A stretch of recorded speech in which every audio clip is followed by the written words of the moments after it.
많은 가정마다 여러 가지 기도 제목들이 있습니다. 바라기는 하나님께서 은혜를 베풀어 주사 그 기도 제목들이 다 선하고 아름답게 응답되어지기를 원합니다. 2024년 제77회 칸느 영화제에서 대상에 해당하는 황금 종려상을 수상하고 2025년 아카데미 영화제에서 감독상, 작품상 등 여러 상을 수상한 작품 가운데 아노라라는 영화가 있습니다. 굉장히 폭력적이고 선정적인 영화인데요. 그럼에도 불구하고 이 장르를 자유롭게 넘나드는 영화적인 기법, 또 돈과 계급에 대해서 신랄하게 비판하는 부분, 특별히 동화 속 신데렐라는 현실에는 존재하지 않는다라고 적나라하게 그려내었다 해서 평단으로부터 높은 평가를 받았습니다. 영화 아노라뿐만 아니라 우리가 잘 알고 있는 영화 기생충, 또 소설 마담 보바리, 순수의 시대 이런 작품들을 통해서 세상은 가난한 누군가가 어려움에 처한 누군가가 부자 상류층을 만나서 그 어려움으로부터 해결을 입는 신데렐라 환타지는 존재하지 않는다라고 이야기합니다.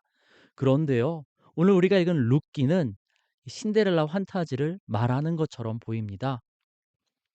남편을 잃어버리고 낯선 땅으로 이사해온 이방 여인 룻이 유대 땅에서 부자 보아스를 만나서 복된 가정을 이루게 되거든요. 특별히 2장 3절에 룻이 우연히 보아스의 밭에 이르렀더라라는 표현으로 우연한 만남으로 설명되어지는 은혜를 기대하게 합니다. 우리는 다 하나님의 은혜가 필요합니다. 영원한 죽음으로 이끌고 가는 죄의 문제에서뿐만 아니라 이 땅을 살아가는 때마다 시마다 우리의 의지와 노력, 지혜와 방법으로 해결할 수 없기에 어떤 것으로도 설명할 수 없는 하나님의 은혜가 필요합니다. 우리 눈에 보이는 현실은 절망이 가득하지만 그럼에도 불구하고 살아계신 하나님께서 때마다 시마다 은혜를 베풀어 주시니 우리는 소망을 가져야 합니다. 그런데요, 룻과 보아스의 만남은 단순하게 어려움에 처한 룻에게만 좋은 일이 아니라 더 큰 일이었습니다.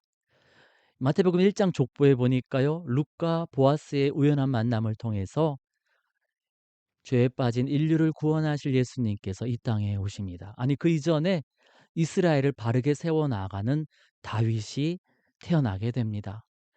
바라기는 저와 여러분의 만남 가운데 또 기도 응답 가운데 이러한 복이 넘치기를 원합니다. 그 시대에 남편을 잃어버린 여인은 룻 한 사람뿐이었을까요? 결혼하지 않은 남자는 보아스 한 사람뿐이었을까요? 수많은 여인과 수많은 남자들이 있었지만 하나님은 그 가운데 특별하게 룻과 보아스를 선택하셔서 복된 만남을 갖게 하셨습니다. 룻기에 보면은 룻이 어떠한 사람이었는지 보아스가 어떠한 사람이었는지 하나님께서 자세하게 설명하고 계시는 것을 보게 됩니다. 함께 말씀을 살피면서 하나님께서 어떤 사람들에게 복된 만남을 허락하시는지 우리가 함께 배우고 하나님이 원하시는 삶의 태도로 나아가는 우리 모두가 되기를 원합니다. 첫 번째로 하나님은 하나님의 뜻을 믿고 따르는 사람들을 통하여서 하나님의 계획을 이루어 가십니다. 룻기 1장에서 남편을 잃어버린 룻과 나오미가 유대 땅으로 돌아오는데요. 1장 22절에 보니까 이때가 보리 추수 때라고 설명하고 있습니다. 2장에 이제 룻이 이 보리 추수 때 이삭을 얻으러 나아가겠노라고 시어머니 나오미에게 말하는데요. 이렇게 이야기합니다. 누군가에게 은혜를 입으면 그를 따라서 이삭을 줍겠나이다. 룻은요, 자신이 씨를 뿌리고 수고한 열매를 얻으러 나가겠다고 말하지 않습니다. 이 추수의 계절에 누군가가 나누어 준다라면은 양식을 얻어오겠다는 겁니다. 아니 어떻게 이런 생각을 할 수 있었을까요? 지금 막 이사 와서 이 추수 때 누군가 나누어 주면 그 은혜를 힘입어 양식을 얻겠다는 겁니다. 그런데 생각만이 아니고요. 2장 3절 전반부에 보니까 실제로 양식을 얻었고요. 그 양식을 얻는 과정 가운데 이 보아스의 밭에 이르게 됩니다. 누군가 베풀어 주는 사람이 있었고요. 그 나눔과 베품의 현장에 가다가 보아스의 밭에 도착한 것입니다. 어떻게 이것이 가능했을까요? 하나님께서는 출애굽한 이스라엘 백성에게 레위기 19장을 통해서 이렇게 말씀하십니다. 곡식을 거둘 때 밭 모퉁이까지 다 거두지 말고 떨어진 이삭도 줍지 말며 열매를 다 따지 말라. 왜요? 가난한 사람과 거류민 나그네를 위해서 남겨두라는 겁니다. 그러면 어떻게 될까요? 신명기 24장 말씀 보니까 하나님께서 복을 주시겠답니다. 나오미와 룻이 유대 땅 베들레헴에 도착했을 때 이 하나님의 말씀을 믿고 순종한 사람들이 있었고 그 가운데 보아스도 있었습니다.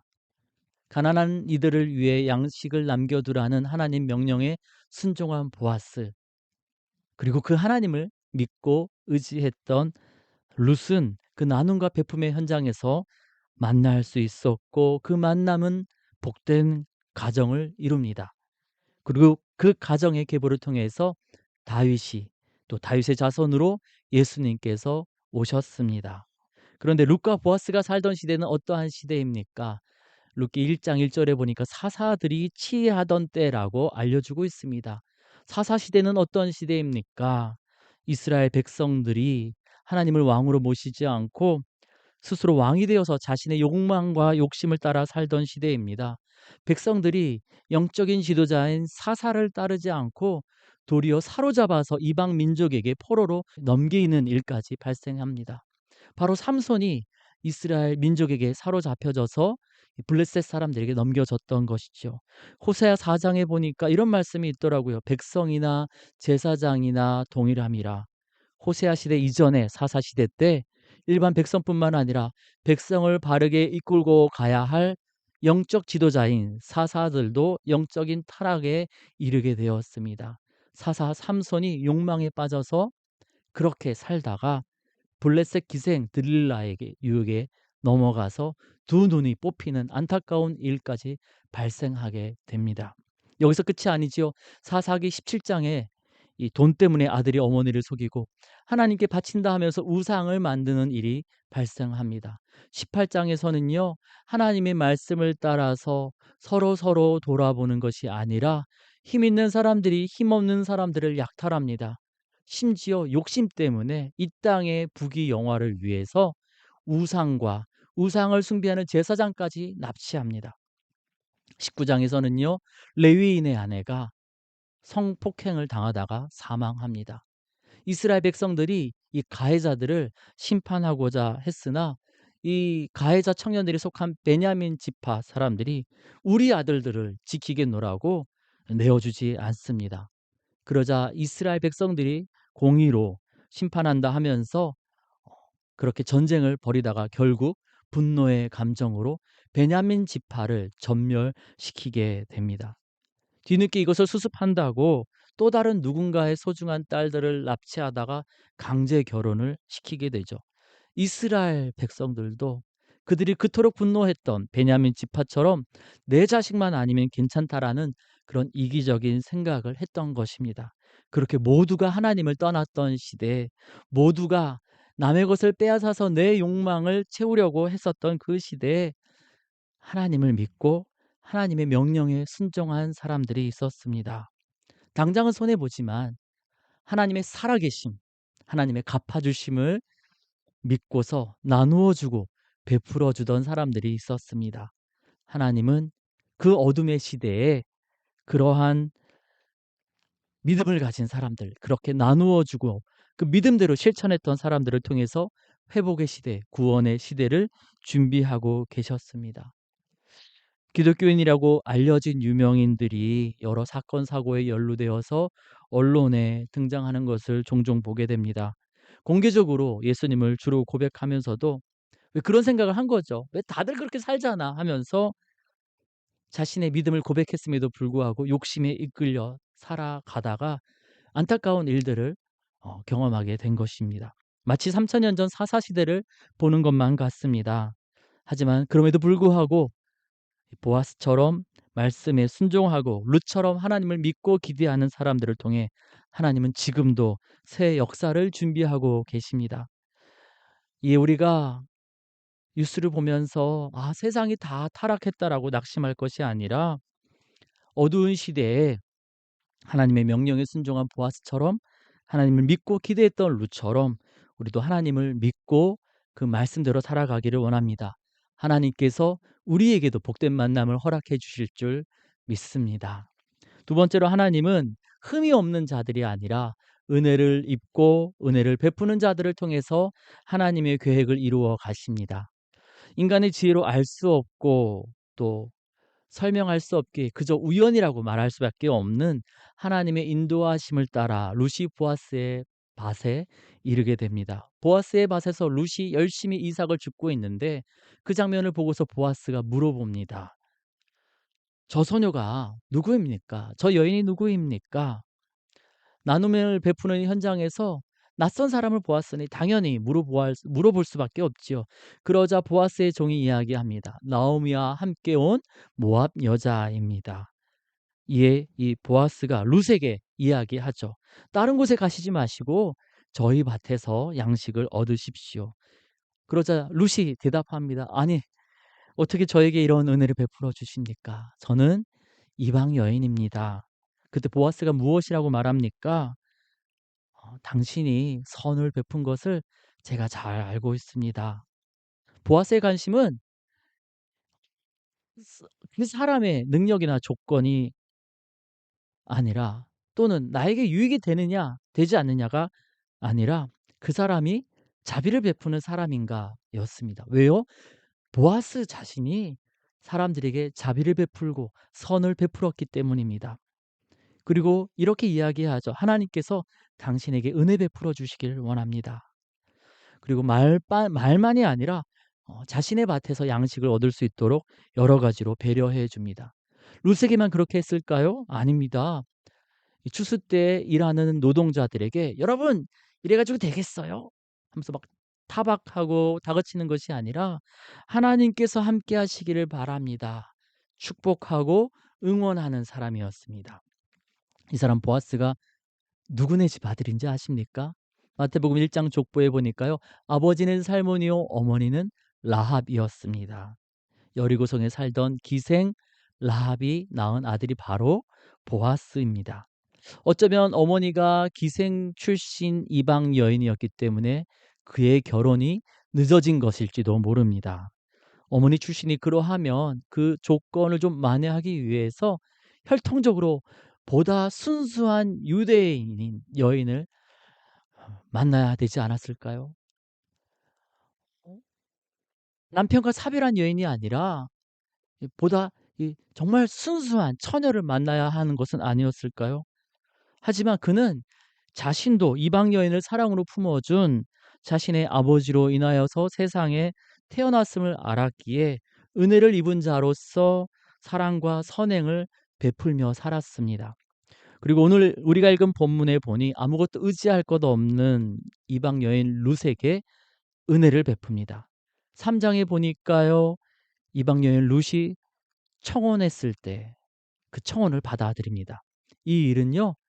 재정적인 손해를 무릅쓰고 기업 무르는 일을 감당해야만 가능한 일입니다. 그런데 그것을 합니다. 그렇게 은혜를 입은 자들이 은혜를 베푸는 가운데 하나님의 섭리, 하나님의 계획은 완성되어 갑니다. 우리는 이미 하나님의 은혜를 입은 자들입니다. 예수님의 십자가 보혈로 하나님의 아들, 하나님의 딸로 입양된 사람들입니다. 그 은혜를 기억하고 은혜를 베풀며 나아갈 때 오늘도 놀라운 일이 이루어지는 줄 믿습니다. 여러분 로봇 딸이 세진이 어머니로 알려진 양정숙 권사님 이야기 잘 아시지요? 양정숙 권사님께서 자원봉사를 가던 곳에 선천적으로 두 다리와 오른손 일부가 없는 장애 아이를 보게 됩니다. 안타까운 마음에 8살짜리 딸아이와 함께 1년 동안 그 장애 아이를 돌보았답니다.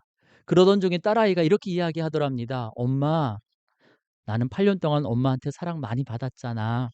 그러니까 엄마가 이제 8년 동안 이 아이를 사랑해 주면 안 될까? 내가 양보할게. 이 아이 우리가 입양하면 안 될까?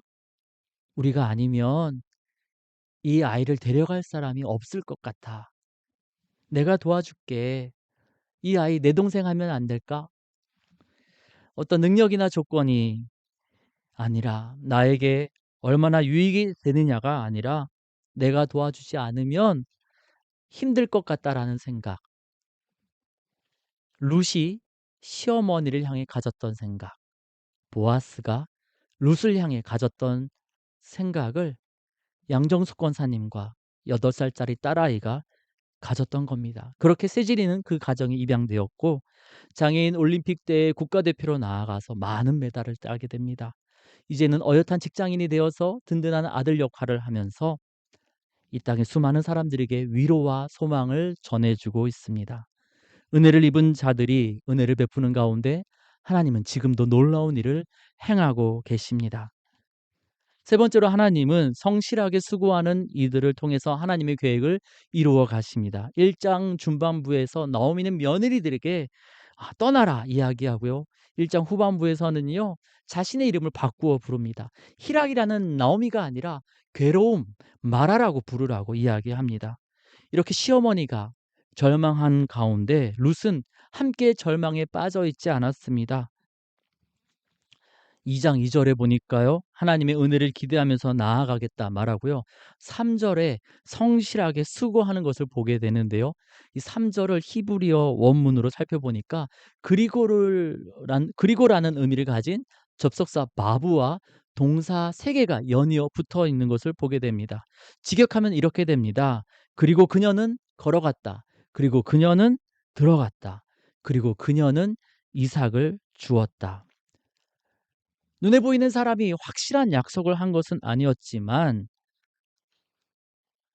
룻은 하나님을 기대함으로 주어진 삶의 자리에서 도전하고 도전하고 또 일하고 또 일했습니다. 3절 우연히 이르렀더라라고 번역된 이 히브리어는 바이케르 미크레하입니다. 직역하면 그리고 그녀의 기회가 만났다입니다. 슬픔으로 무너져 잊지 않고 주어진 삶의 자리에서 성실하게 일하고 도전하며 나아갔더니 그렇게 수고하고 수고하는 가운데 하나님의 섭리가 하나님의 은혜가 룻에게 임하여 보아스를 만나게 된 것입니다. 보아스 또한 어떠한 사람입니까? 게으르지 않았습니다. 추수 때 일꾼들을 독려하러 나아가서 응원하는 사람이었고요. 3장에서 룻이 보아스에게 청혼하면 보아스가 쉬지 않고 일을 진행할 것이라고 나오미가 말하는 장면이 나오는데요. 정말 보아스가 열심히 쉼없이 일을 진행하여서 나오미의 남편 엘리멜렉과 가까운 친척을 만나서 법적인 문제를 신속하게 정리하고 룻과 결혼하게 됩니다. 그렇게 낙심하지 아니하고 성실하게 수고하고 수고하는 이들이 하나님의 섭리 가운데 만나게 되었고 복된 가정을 이루게 된 것입니다. 하나님을 떠나 각자 소견에 오른 대로 행하다가 무너져 버린 이스라엘을 하나님 앞에 바르게 세울 다윗이 바로 이 룻과 보아스의 가문 가운데 태어나고 하나님을 떠나 영원한 죽음에 허물과 죄로 빠진 인류를 구원하실 예수님께서 바로 이 룻과 보아스의 가문 가운데 임하십니다. 여러분 혹시 이 그림 보셨습니까?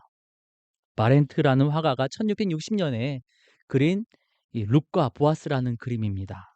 룻기를 묵상하면서 그림인데요. 이 복장을 보시면 이 바레트라는 화가가 살던 시대의 복장입니다.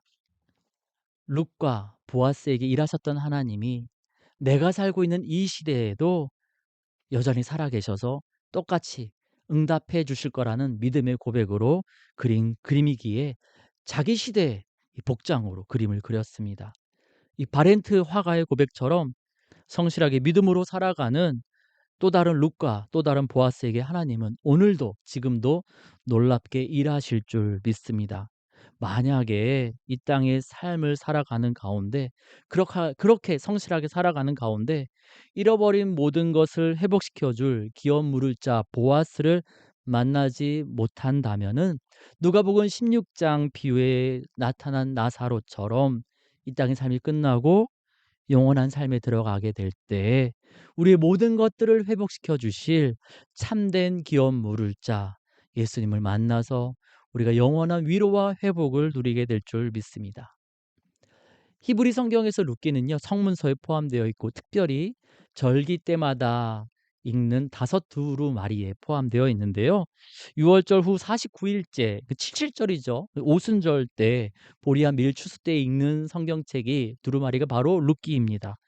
이 수확의 계절에 풍성한 열매를 거두는 사람들도 있겠지만 나오미와 룻처럼 사랑하는 사람을 안타깝게 잃어버리고 또 수많은 재산을 잃어버리고 낙심과 절망에 빠진 사람들도 있을 것입니다.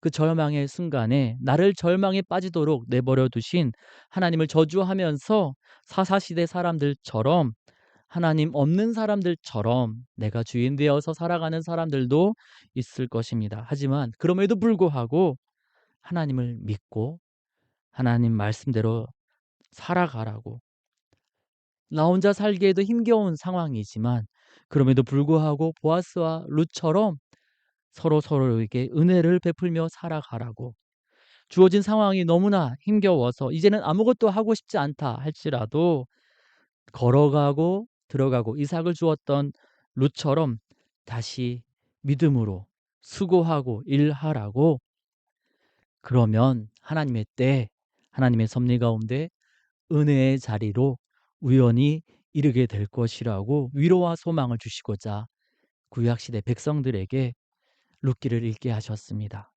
예수님께서 승천하신 이후에 오순절이 되었을 때에 예수님께서 눈앞에 보이지 않음으로 인하여서 믿음을 포기하는 것이 아니라 하나님을 기대함으로 나아간 룻이 보아스를 만났던 것처럼 예수님의 약속을 붙잡고 기도하는 이들에게 예수님의 영이신 성령님을 만나게 하셨습니다. 그리고 신데렐라 환타지는 없다고 절망을 외치는 영화에게, 소설에게 상을 주는 오늘의 세상 속에서 하나님은 우리로 하여금 다시금 룻기를 보게 하십니다. 우리도 룻처럼 보아스처럼 살아가면 하나님의 살아계심을 삶으로 잘 드러내었다고, 하나님 나라에서 또 다른 룻상으로 또 다른 보아스 사랑으로 우리의 이름을 영광스럽게 하실 줄 믿습니다. 우연이라는 말 외에 따로 설명할 수 없는 하나님의 섭리로 우리도 우연히 복된 만남에 이르게 될 줄 믿습니다.